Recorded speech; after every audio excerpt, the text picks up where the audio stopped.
All right. So I watched that other video. There really is. It really is overwhelming. I've been trying to get this out. I've been trying to do this for since I hit my head.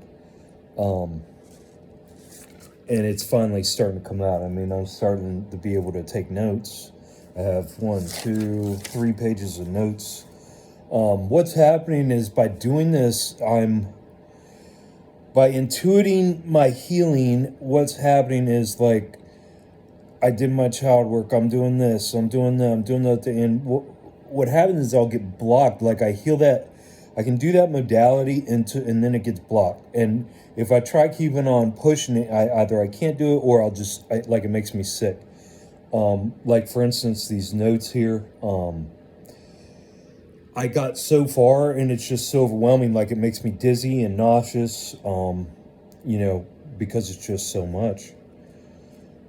Uh, and I watched the other video, and you know the way I react to things. So you know, I don't like sharing it. I don't like thinking of any of this. I wish I could just hit a delete button and get rid of all this. But I don't know what else to do other than to go deeper into it. Um, because obviously not going into it isn't doing anything, and you know, going into it is helping me and making me clear. So just a couple things to clear up from the other video. Um, you know, what I'm trying to document is just like a pattern of uncontrollable behavior, like reckless, very reckless behavior. Like when I was driving my aunt's Saab. Also, when I was at my aunt's house, she wasn't using me as an errand boy. I didn't mean for it to come across like that. If it sounded like that. But yeah, her Saab, yeah, I'd take that thing out, and I mean, 130 miles an hour, I'd have it gunned. I mean, flying down these roads. I got my GED while I was at her house too, because shortly after the story ends from the last video, I end up, going into the military. Uh, when I got that alcohol poisoning, I was out for 3 days, and when I came to the fourth day, that girl who was taking care of me, she had to feed me soup, she had to feed it to me. I was too weak. And it took me 2 more days to like recover to even leave before my aunt and uncle got back. Um, and then, you know, when my aunt called my mom, and my mom was threatening to call the cops to come get me, and my aunt had hung up with her and then had a conversation with me, and she said, "Richard, I need you to tell me, is there something, that would keep you here from going?" And I think I told her about a little bit of the abuse, not much, just a little bit. And, she called my mom back and told her, yeah, don't even try it. He already told me. So don't even try getting them, But after that, it was never taken care of. My two cousins, her kids, the boy and girl, the one boy that I got in an accident with, and the other one I threw in a closet. They were in therapy since they were little. Because my aunt had married into that family when we were really, really young. But my cousins were in therapy since they were kids. So, the more I think about, I've never thought about that before. But the more I think about it, I'm like, what the fuck? Like it just doesn't make sense. Like my whole family knew I ran away at 12. They all knew I ran away at 14, and then my aunt helped me run away at 16. And then I told her about the abuse. And none of this stuff ever. It's just weird to me. Like it doesn't make sense. You know what I mean? It really doesn't make sense.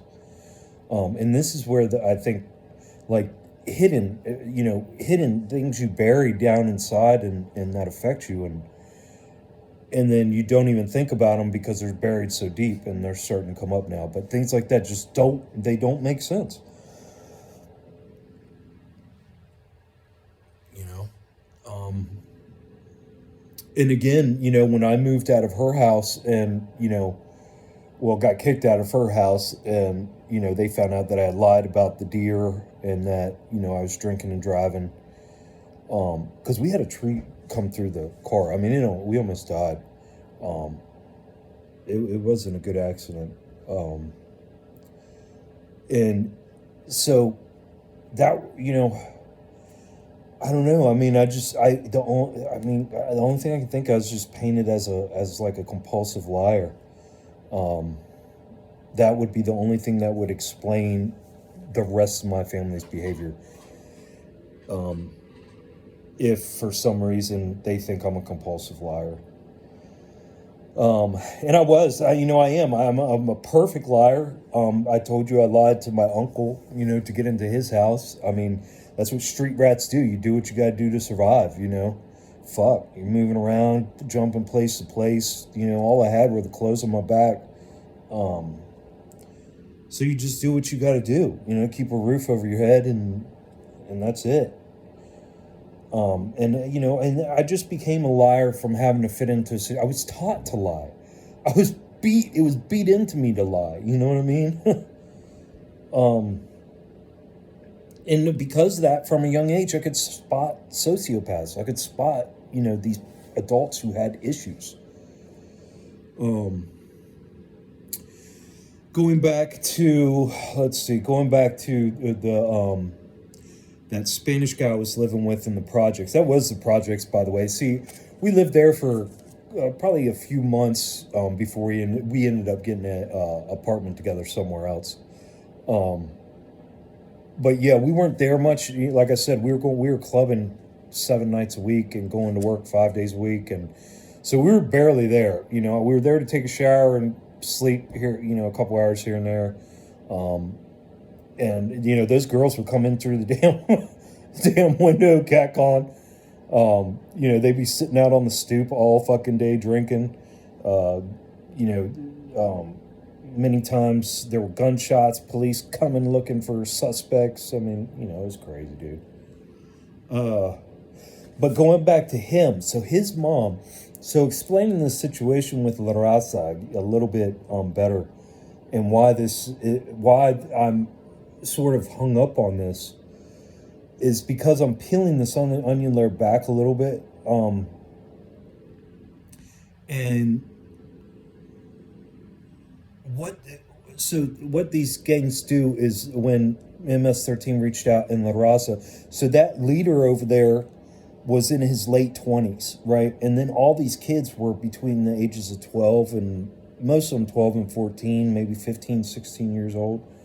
And they come in, so they had a huge Spanish presence in Georgetown South in Manassas, and like just families, just like hardworking class, illegals families, but just hardworking people, good people, big families, family people.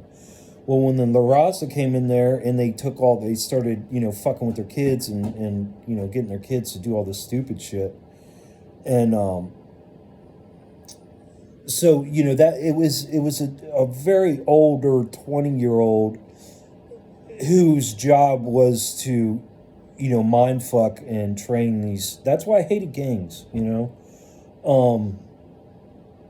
But this dude's mom, so she lived in Georgetown South, and his mom was very well respected in that whole neighborhood, like the community.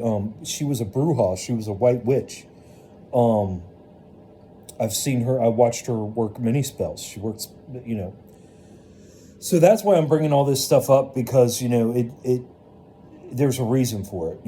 These aren't just normal people that I hung out with. All these people were characters, you know what I mean?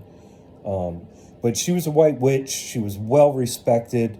And that's enough, and that comes to my point of why they didn't fuck with me. And why I pushed it until I had to get out of there. But, just her position in that community kept me safe. And I was her favorite. She loved me to death. She didn't speak a word of English. She would talk to me and talk to me and talk to me. My buddy would get mad. He'd be like, "Damn it, my mom loves you more than me."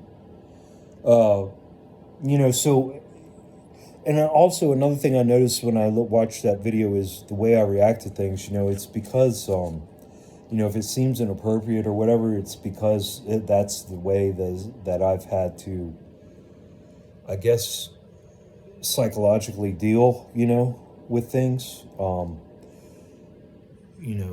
So things that don't appear funny to most people, you know what I mean, I would laugh about just because that's how I deal with things. What else was there?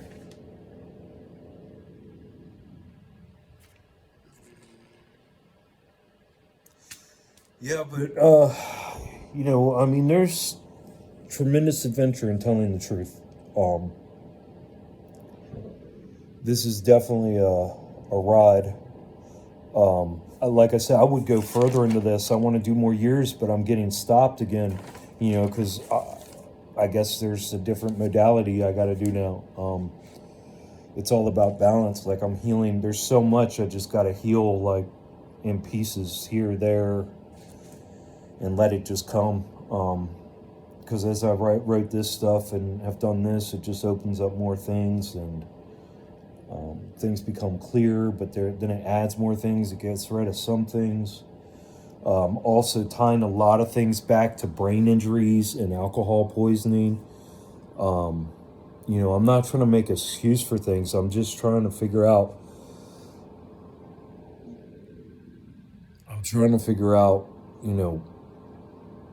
I just want to figure it out, I guess. But I'd rather, I mean, if I could just press a button and just erase all this shit and not have to deal with it, that'd be fine. I don't know. Like I said, that 1 year, there's so many details and stories in that 1 year still. And I don't know what I'm supposed to do. I mean, am I supposed to just continue to think about that 1 year and come up with shit and continue to break it down, or is that enough of a breakdown? You know what I mean? I don't know. I'm just intuiting everything, and it's worked so far. It's working, so that's good. But yeah, definitely starting to notice a pattern. Tying all this back with brain injuries. Yeah,